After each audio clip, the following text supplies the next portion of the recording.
Thank you for coming, being willing to listen this morning. He's right. I've had this for a while, and I kept saying no. And something happened. Was it yesterday? Thursday, when he called and said, "Could you do this?" And I said, "Sure." So you know who was nudging? So I'm going to start. It's 1954, and yes, guys, I know it's a relic. I am 7 years old and living with my mother and two younger sisters in Eagle Point, Oregon. Anybody know where that's at? My mother and father are divorced. And then at approximately 30 years old, my mother suffered a cerebral hemorrhage, and she went into a coma. Confusing for these children who have a functioning mother on one day and then she's not accessible to them on the next. After some months, she awoke from her coma as a quadriplegic. She had lost all movement from her neck down, and her speech was unintelligible. My grandmother, her mother, tried to take care of her, but the load was too much, and she was institutionalized. Following the ensuing court battle, my grandmother wasn't willing to let my father have us. The court gave full custody of my sisters and myself to our father. My mother was a believer, and I believe she had a relationship with our Lord. He saw fit to release her from the coma, and he equipped her to meet the challenge before her. What would be worth living in this state for 40 years? Her daughters. During these early years of her paralyzed condition, the medical field did not really have much to offer these patients. They were just considered disabled and probably left in the bed. But because she survived long enough, they were able to get dentures for her, and along with a speech therapist, they created a language that we could communicate with. Over time, she dictated letters to the caregivers, and she made sure that they got mail to her children. God gave her a long life and enabled her to see her children grow into adults and have families of their own. She was 72 years old when she passed. That's a long time for a quadriplegic. I will remember her as a woman of courage and one who never lost her smile. Where was God in all of this? I believe he was with her. At this time, my sisters and I are living with our father, who has remarried.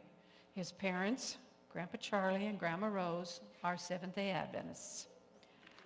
My father left home at 15 to get away from the church. He had become embittered, and he had no desire to see his children with a religious foundation. But Grandma Rose would grab any opportunity to take us to church, and this was my first memory of any religion. She and Aunt May were very active in what used to be called the Dorcas and is now known as Community Services. Because they oversaw the activities there, we grew up with school clothes from the Dorcas, as Grandma would sift through them before they were put out for others. And I will remember her as a sincere Christian woman who truly loved God. At 17, I was ready to leave home. And I did so 2 days after graduation. My father's career choice for a woman was to wait tables at the local restaurant. When my older half-sister offered to take me to live in Southern California, I jumped at it. And then we moved on to Cleveland, Ohio. These years were truly chalked up to just floundering. I was not mature enough to be out on my own, but I was stubborn enough to go for it. I stayed there for 6 years and then returned to the West Coast at 23. Where was God in all of this? He was there knocking on my heart, and he kept me protected. Cleveland was a whole another chapter. We won't include that here. And in Sacramento, I began a new chapter. I began having stirrings that it was time for me to think about the future and how I fit in. I had no idea where to begin, but God began working. I began attending Sunday-keeping churches, doing research, and I even enjoyed my exposure to the Native American spiritual life. But my grandparents and the seventh Sabbath day stayed locked in my soul and would not be dislodged. My quiet resolve was, Jesus kept the Sabbath. Why should I do anything different? It was also at this time that I met and married Huey. Now, I never involve Jesus in this decision, this marital decision, because I had everything under control. You know, during this time, it was very important for you to establish your independence as a female. You know, all the woman power and all that business going on. Yes, I was a hippie, you know, bell bottoms. I never smoked the dope, but I looked good. Okay?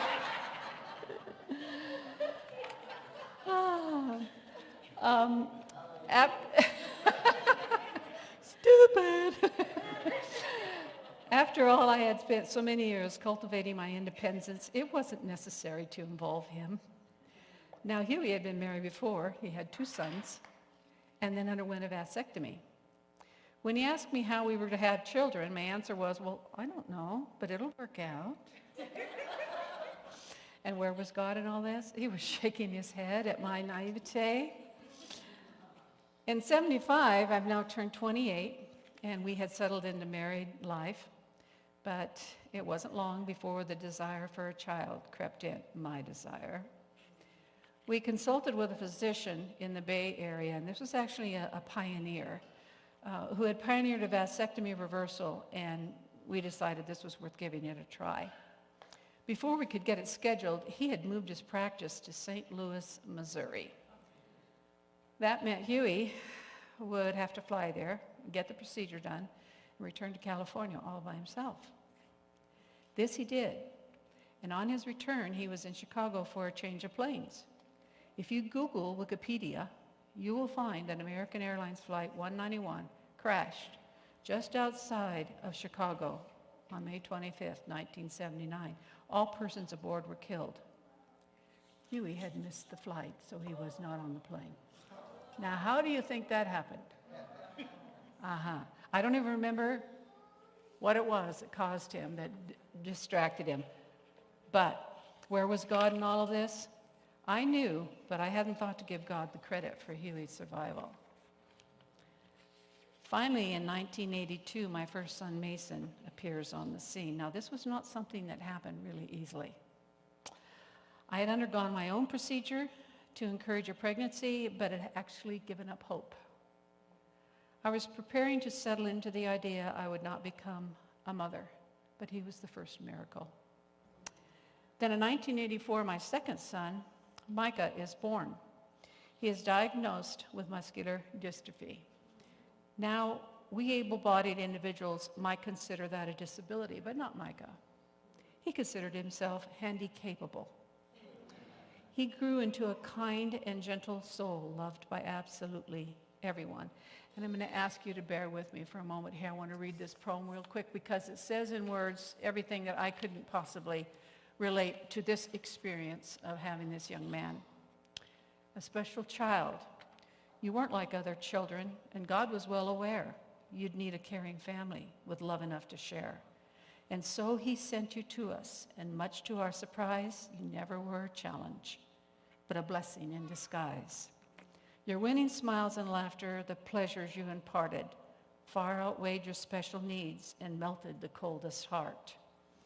We're proud that we were chosen to help you learn and grow. The joy you brought us is more than you can know. A precious gift from heaven, a treasure from above, a child who taught us many things, but most of all, real love. Now, during this time, I had continued to study the Bible, and I had attended Doug Batchelor's famous Revelation seminar, and I became a Seventh-day Adventist by being baptized in the church in 1986. I felt I'd arrived. But baptism is a public declaration to him and to others that you have made the decision to commit your life to God. But where does one start? I felt I was moving forward in my spiritual life, but Huey was not. The marriage struggles. But wait, God's not finished. In 1989, he gave us Kale, an only daughter for both of us. This was a surprise and a gift at the same time. At age 42, ladies, I am now very happy with my 3 children. No more. Where is God in all of this? He is waiting for me to acknowledge him. In 1991, Hugh and I agreed to a divorce, and I moved my belongings and children back to Oregon. I did feel God's urging at this time to return home. I live alone now with my children. I need to reestablish a home and a new life. In January 1999, I took a position at Rogue Valley Medical Center, and I knew I was going to be happy. But in December of 1999, I ran smack into a wall. I was diagnosed with cancer, underwent surgery, and in 2000 began radiation and chemotherapy. Now I'm asking God, where is he? Well, he provided me with ETO, that's earned time off. If you work for companies that, where you can earn time and use it for vacation or sick or whatever. I hadn't worked there long enough to earn any. But I was donated, my coworkers donated enough ETO to keep me from financial ruin. Through this, I had come to know and love the Lord. I had a lot of time to reflect on the journey from childhood's difficult times up to the age 53. I remembered the poem, Footprints in the Sand, and how applicable it is. I prayed to be brought through this trial for my children as well as keeping my courage up. My prayer was, I do not want to appear selfish, but God, I really need to survive. In 2008, I was remarried in 2008, and then only 4 years later, the second husband passed away from congestive heart failure. And then in June of 2012, my son Micah passed away. It was a painful time. And when my friends would ask me, how are you getting through this? I could only attribute it to my faith. I also was grateful to God for giving Micah an additional 3 years of life. He had suffered a stroke, and the doctors thought he would die by age 25, but he lived until he was 28. Now, where was Judy in all of this? I was quickly learning he is in control. He gives us all that we need to survive. He just asks that we give up self and surrender all. I no longer question where God is when life takes an unexpected turn. I began realizing his patience and his love for me. After all, it had been 26 years since I had been baptized in Sacramento. Baptism does not complete you. It just marks the beginning of a journey. So when he began nudging me to leave Medford for Bend, I listened. And in 2017, I visited my son and family here, and we made a decision to move in 2018.